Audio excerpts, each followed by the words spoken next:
Hello everyone, welcome you all. आज हम इस वीडियो में बात करने वाले हैं होफमैन रीअरेंजमेंट की।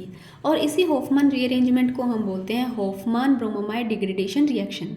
इसके अंदर हम लेते हैं प्राइमरी अमाइड, जिसकी रिएक्शन हम करवाते हैं ब्रोमीन वाटर और एक्वस NaOH के साथ में, जिसके बाद में हमें एक कम कार्बन का प्रोडक्ट देखने को मिलता है जिसे हम बोलते हैं प्राइमरी अमाइड। अब हम इसकी रिएक्शन देखते हैं। रिएक्शन होगी इस तरीके से, यहाँ पर हमने लिया प्राइमरी अमाइड, यहाँ पर R की जगह हम कोई ग्रुप यूज़ कर सकते हैं, जिसके बाद में हमने इसकी रिएक्शन करवाई Br2 के साथ में और एक्वस NaOH के साथ में। उसके बाद में हमें देखने को मिलता है यहाँ पर प्राइमरी अमाइड, और साथ में क्या होता है, यहाँ से कार्बन डाइऑक्साइड गैस भी रिलीज हो जाती है।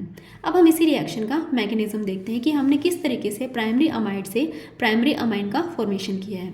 लेकिन उससे पहले हम जान लेते हैं कि यहाँ पर जो इंटरमीडिएट बनता है वो बनता है आइसोसाइनेट। तो अब हम इसका मैकेनिज्म डिस्कस करते हैं। मैकेनिज्म के अंदर हमने यहाँ पर लिया है प्राइमरी अमाइड, तो हम इस NH2 को इस तरीके से भी लिख सकते हैं। तो यहाँ पर सबसे पहले आता है बेस। बेस क्या करेगा, प्रोटोन को एब्स्ट्रैक्ट कर लेगा। तो जैसे इस प्रोटोन को एब्स्ट्रैक्ट करेगा, ये प्रोटोन अपने यहाँ पर इलेक्ट्रॉन छोड़कर यहाँ से चला जाएगा। तो यहाँ पर जो इलेक्ट्रॉन छोड़ के गया है ये प्रोटोन, इसकी वजह से क्या होगा, नाइट्रोजन के ऊपर आ जाएगा नेगेटिव चार्ज। तो यहाँ पर आ गया नाइट्रोजन के ऊपर नेगेटिव चार्ज।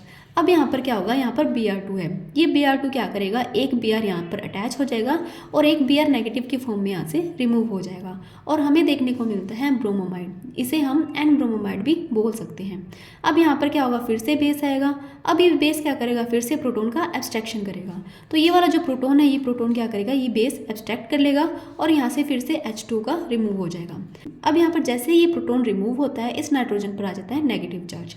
जैसे ये नेगेटिव चार्ज इधर शिफ्ट होगा, इस कार्बन के ऊपर 5 बॉन्ड का फॉर्मेशन हो जाएगा। लेकिन हमें पता है कि जो कार्बन है वो सिर्फ मैक्सिमम 4 ही बॉन्ड बना सकता है। तो यहाँ पर क्या होगा, ये एल्किल ग्रुप है, ये इधर क्या करेगा, नाइट्रोजन के पास में आकर शिफ्ट हो जाएगा। लेकिन यहाँ पर तो कार्बन की 4 वैलेंसी पूरी हो गई। अब नाइट्रोजन के पास क्या है, नाइट्रोजन के पास में 4 बॉन्ड बन गए, जबकि हमें पता है जो नाइट्रोजन है वो क्या करेगा, 3 बॉन्ड का ही फॉर्मेशन करेगा। इस वजह से क्या होता है, यहाँ से Br भी रिमूव हो जाता है। तो यहाँ से Br रिमूव हो जाता है और हमें मिलता है इंटरमीडिएट आइसोसाइनेट। तो ये है आइसोसाइनेट। अब इस आइसोसाइनेट के अंदर क्या होता है, अब ये ऑक्सीजन अपनी तरफ इस बॉन्ड को शिफ्ट कर लेगा, जिसकी वजह से इस ऑक्सीजन पर नेगेटिव और इस कार्बन के ऊपर पॉजिटिव चार्ज आ जाता है। अब इसके बाद में आएगा H2। H2 क्या करेगा, यहाँ पर कार्बन के ऊपर OH अटैच कर देगा, और इसके बाद में ये जो नेगेटिव चार्ज है ऑक्सीजन के ऊपर, ये वापस इधर बॉन्ड बनाएगा। जैसे इधर बॉन्ड बनाएगा तो ये जो डबल बॉन्ड है कार्बन और नाइट्रोजन के बीच में, तो इससे एक बॉन्ड क्या करेगा, नाइट्रोजन की तरफ शिफ्ट हो जाएगा, जिसकी वजह से क्या होगा, नाइट्रोजन पर नेगेटिव चार्ज आ जाएगा और हमें कुछ इस तरीके की स्ट्रक्चर देखने को मिलेगी। अब फिर से क्या आएगा, H2 यहाँ पर क्या करेगा, जो नाइट्रोजन के ऊपर नेगेटिव चार्ज है वहाँ पर क्या करेगा, प्रोटोन को अटैच कर देगा, जिसकी वजह से हमें जो ये स्ट्रक्चर देखने को मिलेगी, इसे हम बोलते हैं कार्बामिक एसिड्स। अब इस कार्बामिक एसिड में क्या होता है, कार्बामिक एसिड के अंदर ये जो नाइट्रोजन है, ये इस बॉन्ड को अपनी तरफ शिफ्ट कर लेगा। जैसे ही करेगा, कार्बन पर आ जाएगा पॉजिटिव चार्ज।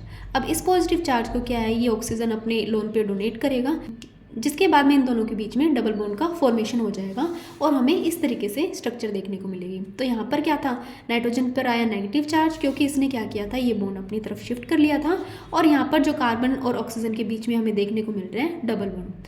अब इस डबल बॉन्ड फॉर्मेशन की वजह से जो ऑक्सीजन है उस पर आ गया था पॉजिटिव चार्ज।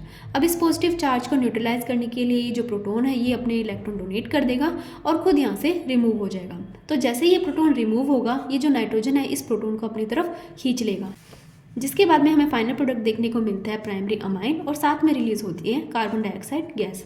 तो ये था हमारा होफमैन रीअरेंजमेंट का रिएक्शन और उसका मैकेनिज्म। इसके साथ ही हम इसका एक एग्जांपल देख लेते हैं। यहाँ पर हमने ये एग्जांपल ले रखा है, तो हमने डायरेक्टली अगर हम देखें कि किस तरीके से बनाना है हमें, तो हमें यहाँ पर प्राइमरी अमाइड देखने को मिल रहा है, जिसकी रिएक्शन हम करवा रहे हैं Br2 और एक्वस NaOH के साथ में। तो हमें सिंपली क्या करना है, इस CO को रिमूव कर देना है और यहाँ पर NH2 का अटैचमेंट कर देना है। साथ में यहाँ से क्या है, कार्बन डाइऑक्साइड का रिलीज कर देना है। तो ये थे हमारे Hofmann rearrangement reaction. I hope आपको वीडियो अच्छा लगा होगा। अगर वीडियो अच्छा लगा तो please like, share and subscribe कीजिए। Thank you.